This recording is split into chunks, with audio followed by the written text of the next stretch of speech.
全才导演的作品，他也是我们美国日舞影展的熟面孔。他的第一部长片《韩国佬》就在我们的 Next 单元里面得到了观众票选奖。第二部长片《紫色女郎》也入围了我们的日舞影展。那今年他带了加摩賈亚又回到了我们美国日舞影展。加摩賈亚 is a portrait of a young Indonesian rapper on the cusp of his big break, and a depiction of the complex relationship he shares with his father. It's a poetic, compelling film about generational trauma and artistic struggle, and we are so thrilled to share it with Sundance Asia audiences.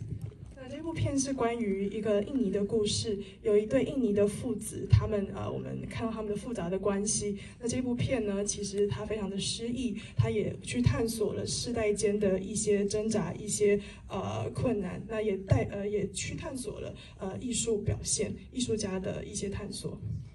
Please join me in welcoming to the stage the writer and director of Jamoh Jaya, Justin Chong. 我们欢迎导演陈之泰。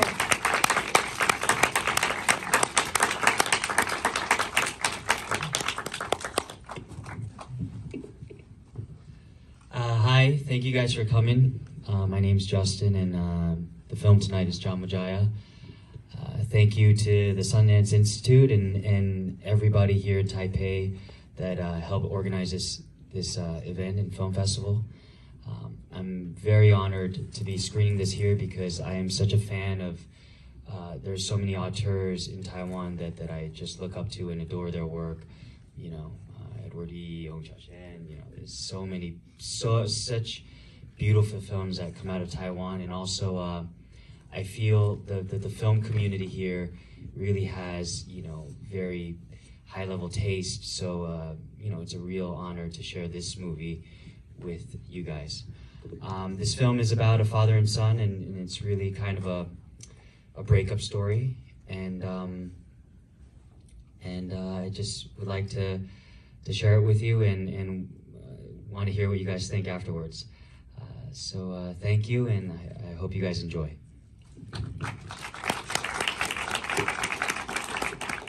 大家好，我是这部片的导演全之泰，很高兴今天能够带加摩賈亚来到现场，跟台湾的观众分享。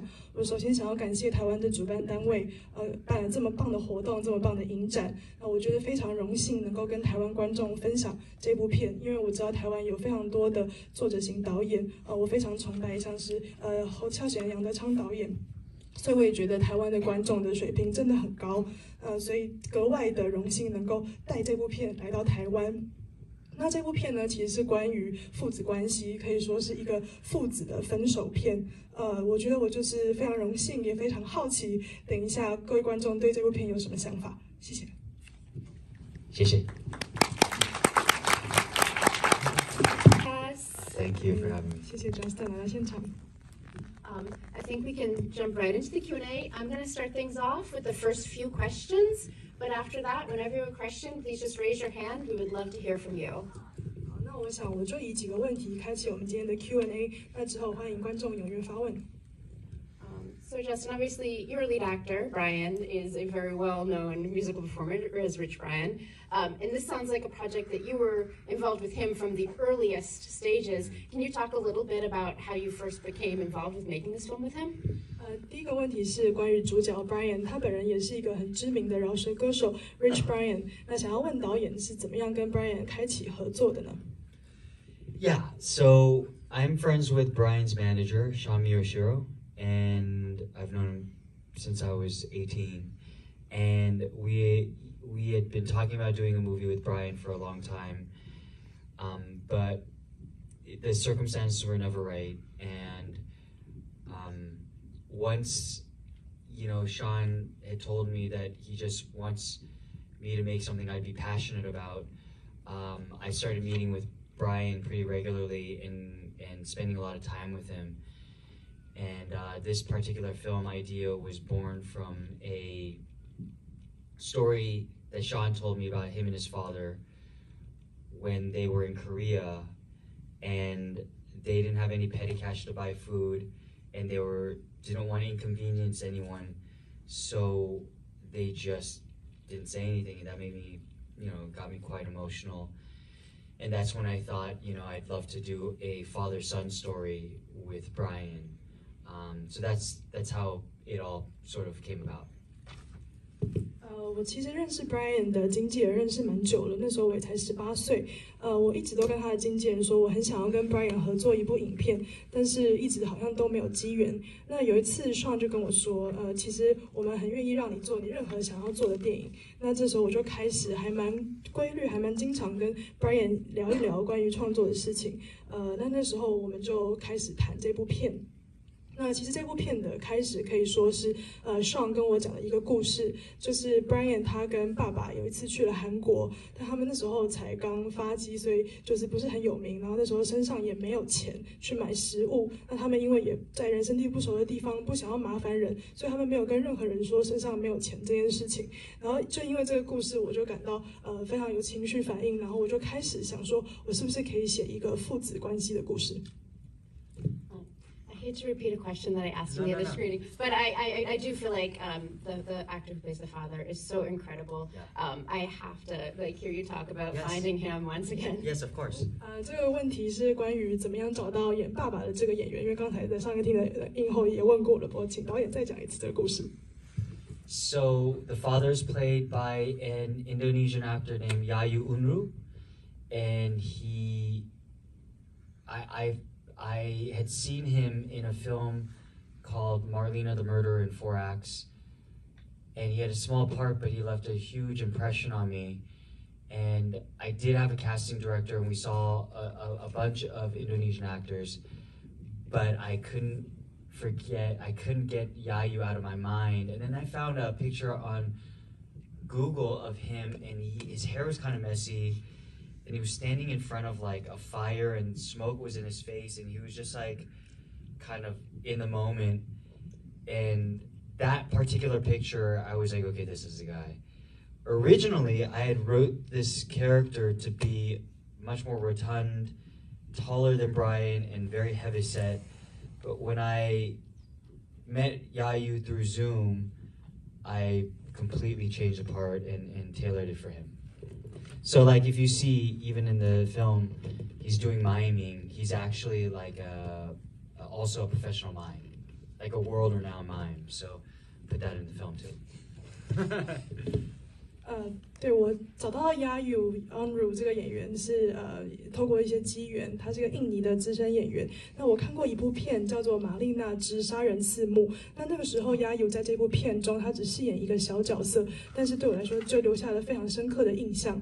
我们那时候其实有聘雇一个印尼的选角指导，帮我们找了非常多的印尼演员。那我也看过了非常多人，但我还是没有办法忘记Yayu。那我记得有一次我在 Google Yayu 的照片，然后我看到他有一张照片，就是头发有一点凌乱，然后他在可能一个火堆前，有一些烟雾弥漫，那他完全是沉浸在那个时刻之中。然后我看到那张照片，我就觉得哇，这就是我们的爸爸了。那其实我原先设想的这个爸爸的角色是体型比较壮硕、比较高大的，就比儿子高大很多。但是我跟Yayu我们透过 Zoom 视讯聊过之后，我完全被Yayu说服了，我就改变了这个角色。那我也放进了一些Yayu他的专场，他其实也是一个世界知名的哑剧演员，所以我也把哑剧的表演有偷偷放进这部片。I'd love to ask you about the Jamoğâya tale that gives the film its name. When I first saw the film, I didn't know if it was, something that you wrote or if it already existed. Can you talk about finding that folktales or taking inspiration from it? Yes. 想要问一下，就是 Jamoğâya 这一个算是一个神话故事，你怎么样去找到这个故事的呢？那它跟电影的关系又如何？对不起。So I found that story. So Jamoğâya is the name of a folktale in Indonesia, and I found that story in a thick book of Indonesian folktales. And when I was writing the film, at first it was just the story about the father and son. And when I came across the story, the idea of so here's a fun fact, is banyan trees only exist in 2 places in the United States, Hawaii and Florida. But banyan trees exist all over the place in Indonesia, and I just felt like, why are they in Hawaii? Why did he choose to record his album in Hawaii? And there was this idea of finding something familiar, and also, the idea of the bird trying to fly around the world to find where it's supposed to be. So when I found that story, it just made so much sense to me that I could integrate it into the film. And that's why it's called Jamoh Jaya. That's the name of the folktale. 我是翻过很多印尼的很厚的这种民间传说故事的书。那我其实一开始在写剧本的时候，我只有想象我要写一个父子的故事。可是当我找到这个算是民间故事之后，我就开始有很多的想象。那不知道各位知道吗？就是在整个美国，只有夏威夷跟佛罗里达这2个地方有榕树，可是，在印尼是各地都看得到榕树的。然后我就开始想，为什么我们的 Brian 他要去夏威夷录制他的第1张专辑？这个意义在哪里？那有时候我觉得好像人会去找寻一些熟悉的东西。那我就觉得这个故事，一个鸟它去找一棵树，它需要找到它的归宿，这件事情是非常动人的。所以我就在想，我要怎么样把这个故事融入我的电影里面，所以这部片的片名就变成 Jamoh Jaya。 I'd love to ask if we have any questions from the audience. 我们观众有问题吗？ Yes, please.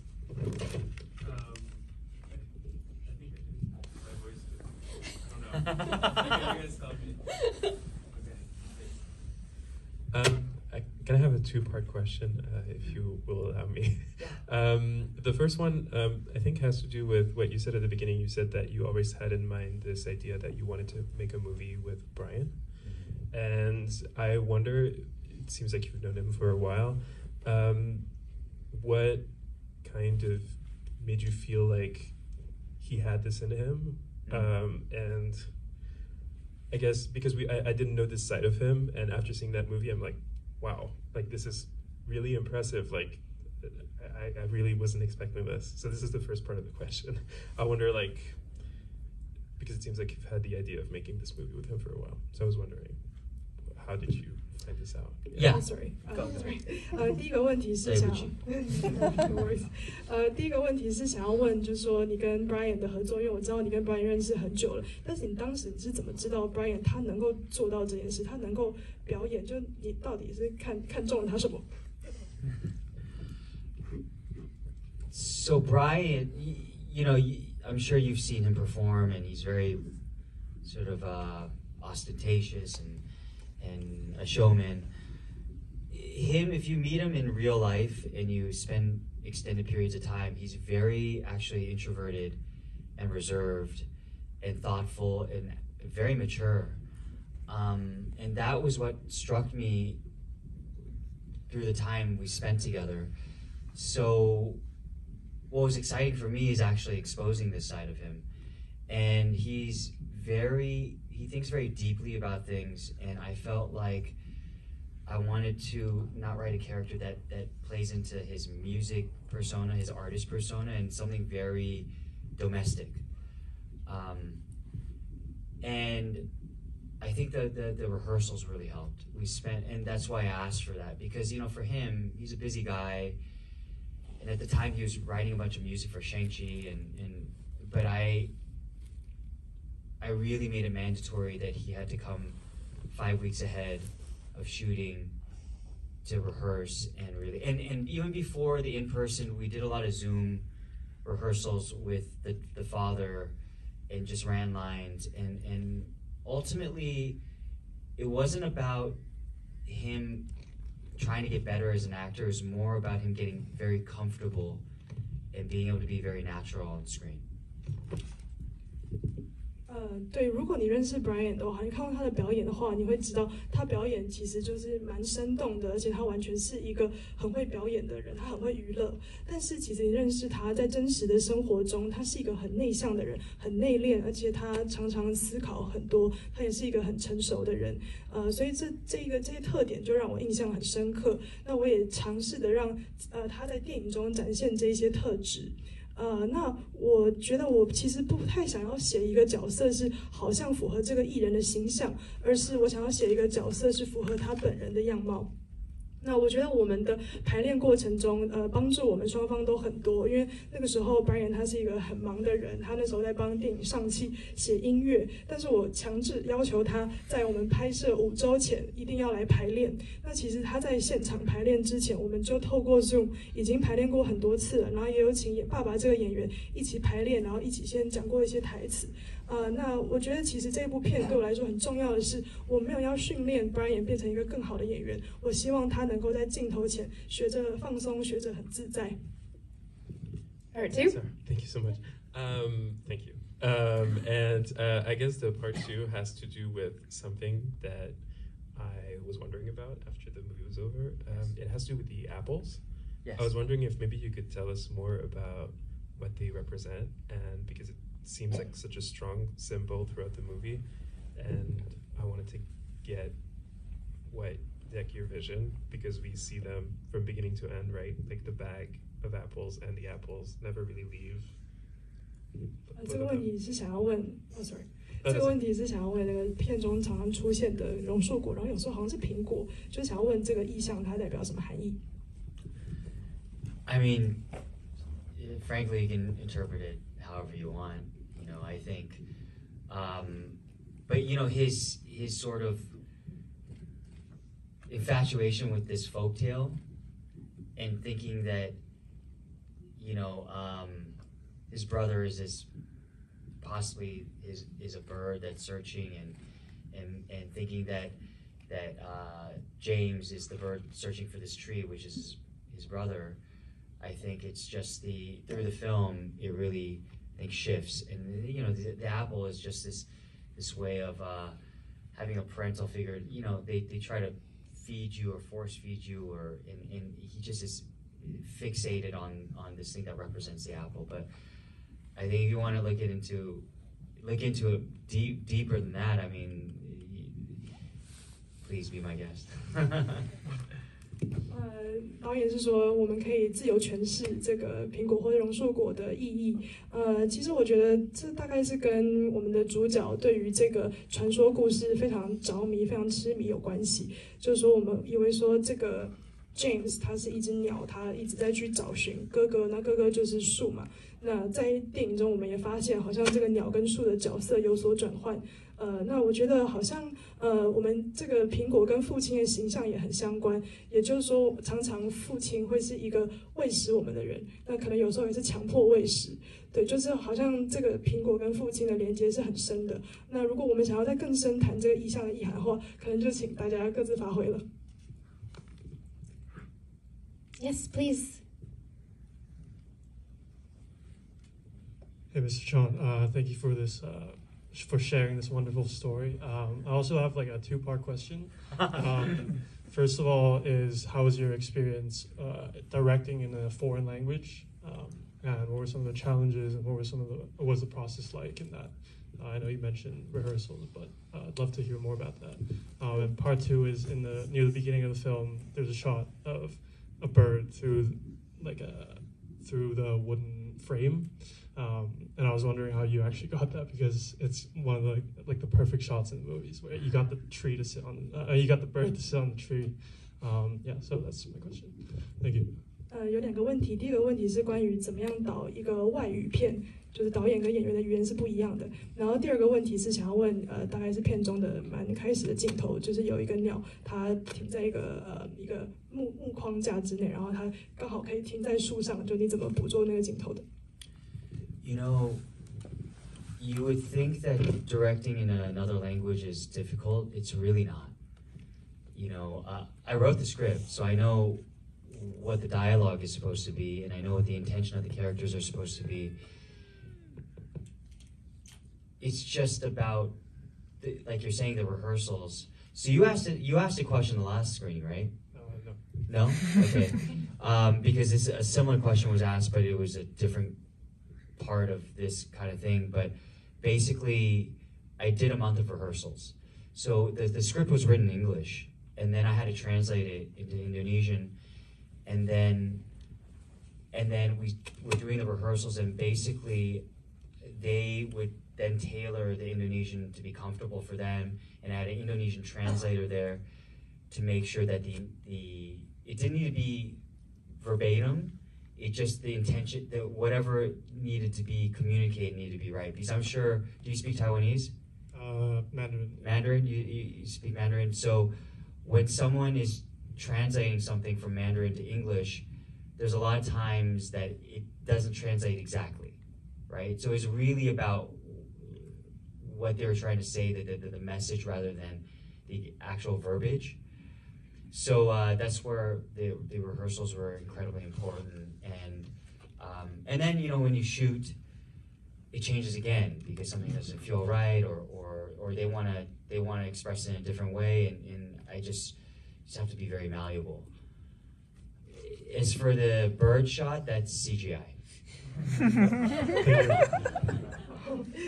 第一个问题呢是，大家可能会以为要导外语的演员非常困难，但其实这件事情并不困难，因为我其实用英文已经写好了剧本，我完全知道每一句对白是什么，那我也知道演员在这个场景他必须他有什么意图，他讲这句话有什么意思，所以就是刚才我们上一厅其实有观众问了类似的问题。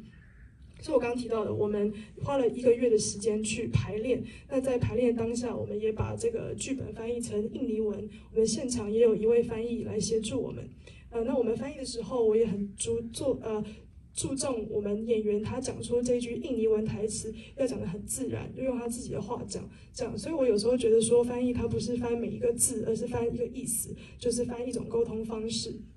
那我想，如果各位会讲中文，应该知道，有时候中文翻成英文，每个字都翻到，那意思不见得有到位。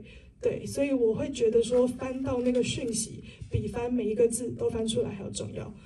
那我就刚才提到说，我们排练中已经有非常多的调整，但是我们在拍摄现场还是有调整。如果在拍摄现场演员讲这句台词有点卡卡的话，我也是非常开放性的让他们做微调。那你刚才问的第2个问题，那个鸟怎么停在树上？这完全是电脑特效。I think we have time for just one last question. I see it right in front. 最后一个问题。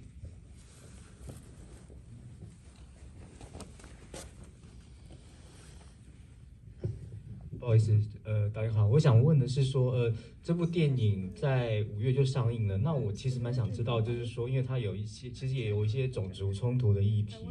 那想请问一下，就是说，您有遇到过的美国或者是印尼的观众怎么样看这样一部的电影，他们的观点？另外，您自己是韩裔的背景，那其实看了您的资料，您以前也有在参加过 K-pop 的模仿的类似的团体，您有没有想过从 K-pop 的角度来诠释这样子的一个故事？对，因为现在在美国 K-pop 也很红，对。I see.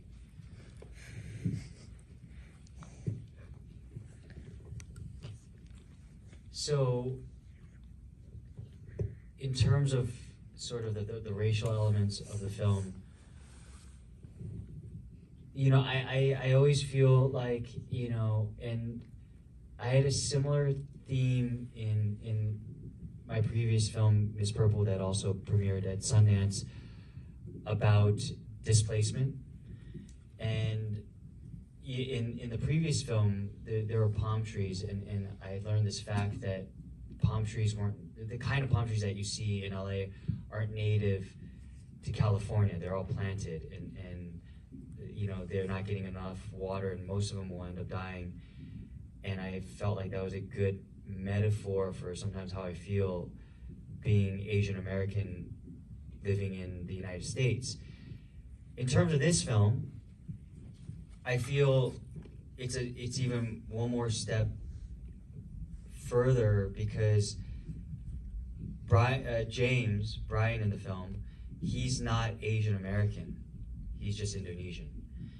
So we're definitely exploring what that feels like when commerce meets art, and he's moving to a country to pursue the mix between that, but also on top of that, the cultural elements. So when you see him and his father together, they're speaking Indonesian, and when they go do all the industry stuff, it's all in English.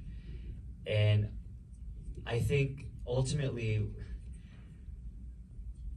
I don't really want to talk about what I was trying to say, but more along the lines of when you feel the difference in the vibes between his work life and his home life, that's really what I'm trying to make you feel. Is what is the difference to you? Is how does that make you feel? 对，如果是讲到种族问题的话，我上一部片，上一部片其实也有谈到类似的问题。那个紫色女郎当年也有入围日舞影展。那部片其实是关于一个韩裔的主角，他要被驱逐出境的故事。所以那时候我已经想过这个问题了。那时候我找到的意象其实是棕榈树。我那时候发现，其实棕榈树并不是加州的原生种，它其实是一个外来种。那在加州这个环境，它其实长得不好，就是水都不够多，然后它们也蛮长的，很容易死掉的。所以我觉得这个比喻就完全是我在美国生活的样子。但这一部片我想要把这个比喻或者这个意象带到另外一个层级。我觉得很大的原因是因为James 他其实不是亚裔美国人，他就是一个印尼人。那他来到了美国，他要去体验一个不一样的音乐产业，他有一个艺术跟商业之间的一个冲突，然后他也必须要体验不一样的文化。那你在片中会看到他跟爸爸讲话的时候都是用印尼文，但是他在音乐产业跟人家交流的时候都是用英文。所以我觉得我好像没有想要特别讲什么，但是我很想要抓住一种感觉，就是他在工作场合的一个氛围，他跟人互动的方式，跟他在家跟人互动的方式很不一样。那为什么会不一样呢？我就想要把这个不一样的感觉抛给观众。Unfortunately, that's all the time we have. Thank you so much, Justin, Thank for being you. here. And Thank you, Lorelai, for your You're magic. translation. You're fantastic. Thank you. You're 大家 wonderful. 不好意思，真的已经到了。 Thank you all for coming. 谢谢大家今天来看片。